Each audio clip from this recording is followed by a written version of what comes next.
you all. Welcome to our Govt viewers. Breaking news. The India government is committed to reducing the risks faced by aircraft lessors and maintaining their confidence in the Indian aviation market, the Ministry of Civil Aviation said on Friday today.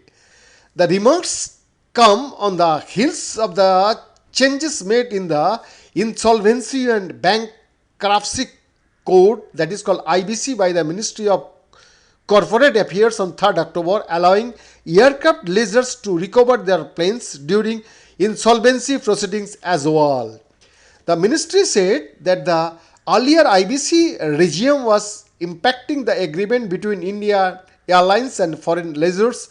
According to the ministry, it is estimated by legal entities dealing with aircraft financing and leasing that Indian carriers spend 1.2 to 1.3 billion more than earlier in lease rentals because of the impediments in aircraft's recovery in India. In the 3rd October notification, the Corporate Affairs Ministry said the provisions of Section 14/1 of IBC, which imposes a moratorium upon the admission of an insolvency plea, shall not apply to transactions, arrangements or agreements related to aircraft engines, airframes and helicopters. Simultaneously, the roadblocks in the repossessions of aircraft for lessors could also result in a reduction in the supply of aircraft on favorable terms to Indian Airlines and thereby can adversely affect the entire aviation industry, the ministry said. Further, the cost of higher lease rentals could be passed on to the public, causing high fares on all routes. As such, there would be an overall impact on not only the aviation sectors but all sectors dependent on connectivity like tourism, cargo. The ministry added on the possible consequences of the earlier IBC regime, which imposed a moratorium on aircraft recovery.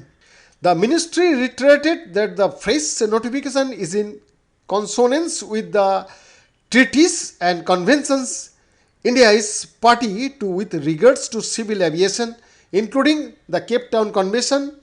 The 2001 treaty was designated to smoothen the growth of aviation by protecting the repossession rights of aircraft. The treaty aims to reduce the level of risks for the intending creditors or lessors, leading to a reduction in the cost of aircraft financing and expanding legal predictability in these transactions, including the case of insolvency. The step is to fulfill its commitment to the convention, wherein it is helping the lessors or financiers when insolvency against the debtor commences, the ministry said. The changes in IBC have also been welcomed by the Aviation Working Group, a global watchdog representing aircraft makers and leasing firms. On Friday, the AWG issued a positive watch list notice in their Cape Town Convention Compliance Index with projected increase in India's score after downgrading India's compliance score last month. It cited delays in the Govt insolvency proceedings which prevented lessors from reprocessing their aircraft. It had also put on a watch list with a negative outlook in May this year, stating that India failed to comply with international aircraft repossession norms after Govt was granted protection under the insolvency proceedings. Behind the report, Govt TV.